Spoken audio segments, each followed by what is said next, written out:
नेक समारी की कहानी जनाब मसीह की मशहूर हिकायात में से एक हिकायत है। आपको शायद मालूम ना हो कि ये भी एक बयाबान की कहानी है। दर हकीकत ये एक ऐसी कहानी है जिसमें बयाबान के सफ़र को अच्छी तरह से शामिल किया गया है। मुझे यकीन है कि जब हम यरूशलेम और यरीहो के दरमियान उस सड़क के साथ साथ चल रहे हैं तो आप इस कहानी के बारे में कुछ नया सीखने जा रहे हैं। आप देखेंगे कि नेक समारी की कहानी सिर्फ एक कहानी नहीं जो हमें पहचानने में मदद देती है कि हमारा पड़ोसी कौन है या हम उससे मोहब्बत जाहिर कैसे करेंगे।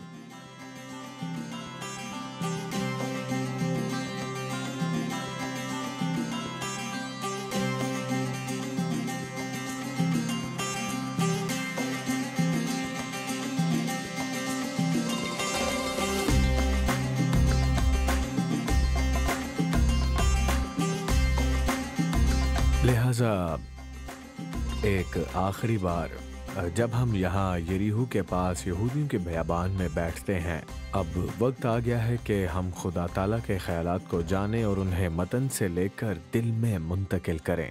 बिल्कुल यही हम ये सिलसिला नेक समारी की कहानी से शुरू करने जा रहे हैं। ये कहानी है जो जनाब मसीह ने उस सवाल का जवाब देने के लिए कही थी कि मेरा पड़ोसी कौन है। ये देखने के लिए कि कहानी इस सवाल का जवाब क्या देती है, हमें इस समाजी तनाव को समझना होगा जो जनाब मसीह के दौर में यहूदियों और समारियों के दरमियान मौजूद था।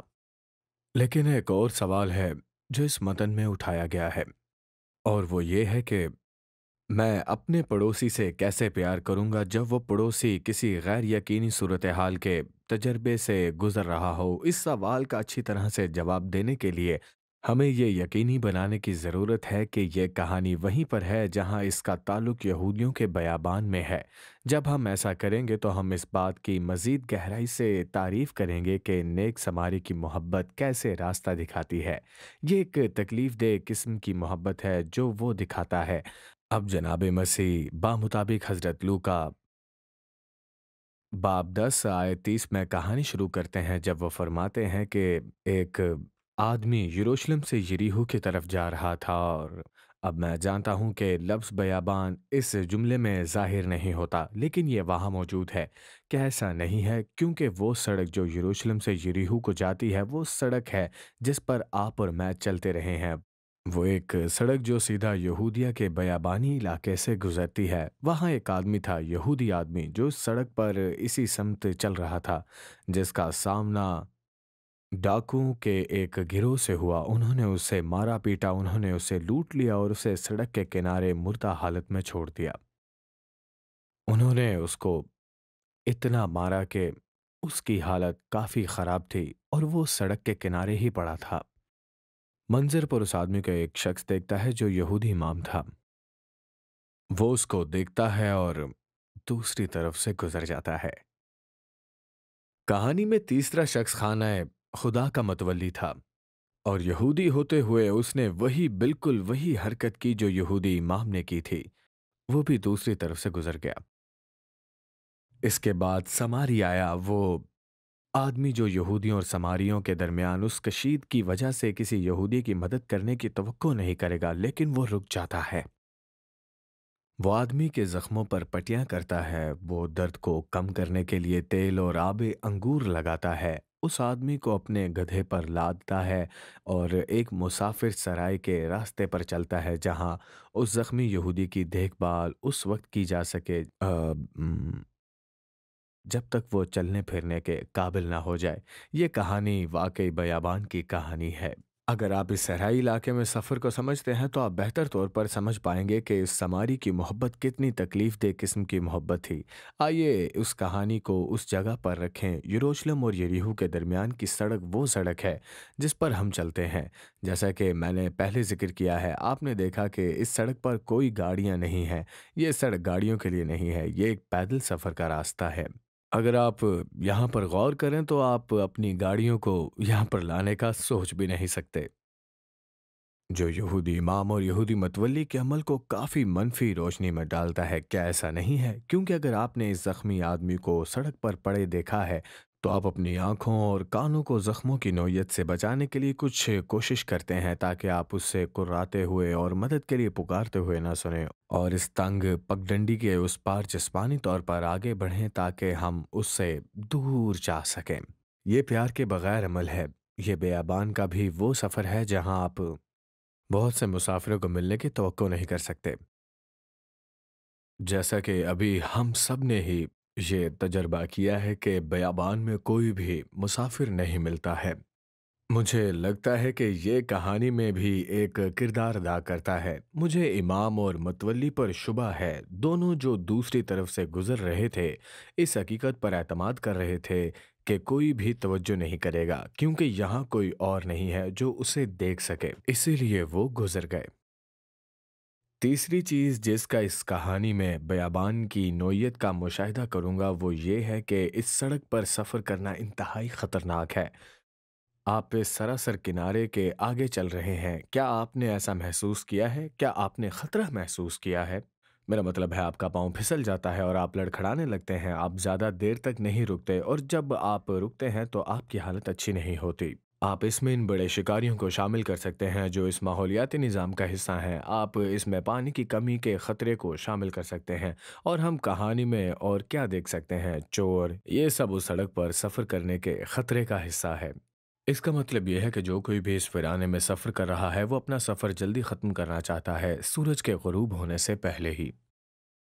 देखें कि ये नेक समारी के फ़ैसले को कैसे मुतालिया करता है। खुद को ख़तरा होने के बावजूद वो उस आदमी की देखभाल में अपने सफ़र के दिन को रोकता है और अपने सफ़र को रात के वक्त मुंतकिल करने के ख़तरे को मोल ले लेता है जब ये मज़ीद ख़तरनाक हो जाती है। नंबर 4, इस सड़क के साथ-साथ कोई और गाँव नहीं है, लिहाज़ा शुरू से आखिर तक आप दोबारा खुराक खरीदने से कासिर हैं। हर वो चीज़ जिसकी आपको इस सफ़र के लिए ज़रूरत है, आपको अपने साथ लानी होगी। यकीनन वज़न पर गौर करने का मतलब ये है कि आप बहुत ज़्यादा इज़ाफ़ी चीज़ें नहीं उठाएँगे, बस मुनासिब सा वज़न साथ होना चाहिए। अच्छा, समारी क्या करता है? वो ज़ख्मी आदमी के पास पहुँचता है तो अपना सामान इस्तेमाल करता है। वो उसके ज़ख्मों पर तेल और मैं का इस्तेमाल करता है। ये अमलन मोहब्बत है किसी के लिए अपना सामान इस्तेमाल करना। नंबर 5, ये बेअबानी सड़क जिस्मानी तौर पर बहुत ज़्यादा क़ुव्वत माँगती है। मुझे ऐसा लगता है कि मुझे आपको ये बताने की ज़रूरत नहीं है। ये बेअबानी सड़क जिस्मानी तौर पर बहुत ज़्यादा बर्दाश्त माँगती है। हर चीज़ ऐसे लगती है जैसे ऊपर की तरफ जा रही है और थोड़ा-सा नीचे और फिर दोबारा वापस ऊपर। ये टाँगों को थका देता है। आपके चलते-चलते वो थक जाती हैं। यही वजह है कि अच्छे सवारी के पास सवारी के लिए एक जानवर यानी एक गधा था। लेकिन देखें कि जब वो ज़ख्मी आदमी के पास जाता है तो वो क्या करता है? वो रुक जाता है, उस जानवर से उतरता है। ज़ख्मी यहूदी आदमी को अपने जानवर पर लादता है और उसने जिस्मानी तौर पर उस जगह पर चलने का इंतख़ाब किया। ये मोहब्बत है। उसने ज़ाती राहत को दरगुज़र किया। मुझे यकीन है कि जब आप इस कहानी को उसकी जगह बयाबान जहाँ से ये ताल्लुक़ रखती है की नज़र से देखेंगे तो आप देखेंगे कि ये सिर्फ़ इस बारे में कहानी नहीं है कि हमारा पड़ोसी कौन है, बल्कि हम अपने पड़ोसियों की ज़िंदगी में मोहब्बत को कैसे बढ़ाते हैं जो बयाबान से गुज़र रहे हैं। मोहब्बत जो कि तकलीफ़देह है, मुझे आपको बताना है कि मुझे क्या चैलेंजिंग लगता है। ये वाक़ई बताने की बात है कि मैं अपने बारे में क्या सोचता हूँ और मैंने उन दूसरों के साथ क्या सलूक किया है जो अपनी ज़िंदगियों में बयाबान के तजुर्बे से गुज़र रहे हैं, चाहे वो गैर मज़हबी क्यों ना हो। कोई ऐसी चीज़ जो उन्हें परेशानी दे रही थी और उन्हें मुश्किलात में डाल रही थी। तकलीफ़देह मुश्किलात। मैं कहानी में ज़्यादा किसकी तरह लग रहा हूँ? अक्सर मैं डरता हूँ। मैं उस तरफ से गुज़र चुका हूँ, अपनी आँखों को थोड़ा-सा फेर लिया और सिर्फ़ अपने कंधे की तरफ देखा ताकि ये यकीनी बनाया जा सके कि कोई नज़र नहीं आ रहा, किसी ने तवज्जो नहीं दी। तो ठीक है, मैंने वक़्त, इमदाद और तवानाई इस्तेमाल बिल्कुल नहीं की। मैं बेहतर बनना चाहता हूँ।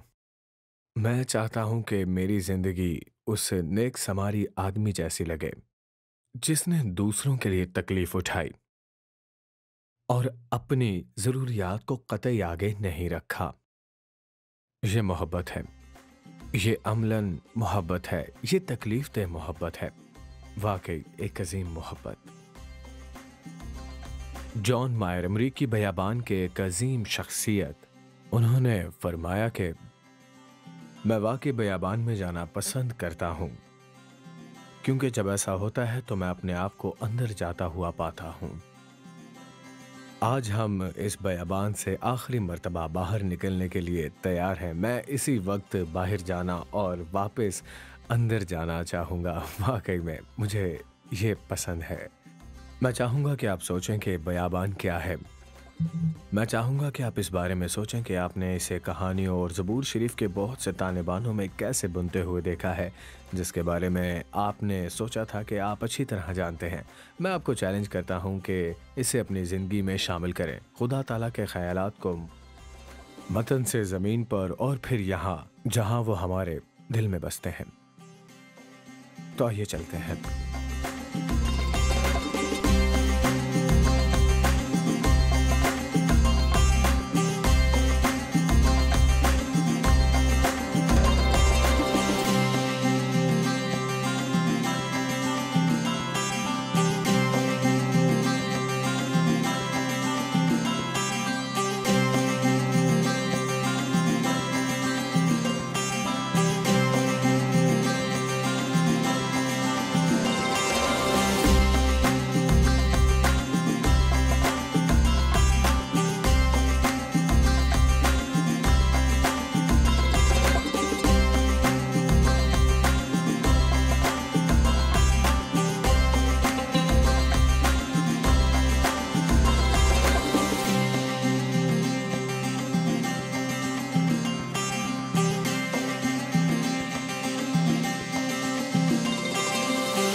अजीज नाजरीन, इस वीडियो को देखने के बाद अगर आप इंजील शरीफ का मुफ्त नुस्खा हासिल करना चाहते हैं तो हमें अपना मुकम्मल पता बमा मोबाइल फोन के अरसाल कर दें। हम पूरी कोशिश करेंगे कि आप तक इंजील शरीफ का मुफ्त नुस्खा पहुंच जाए।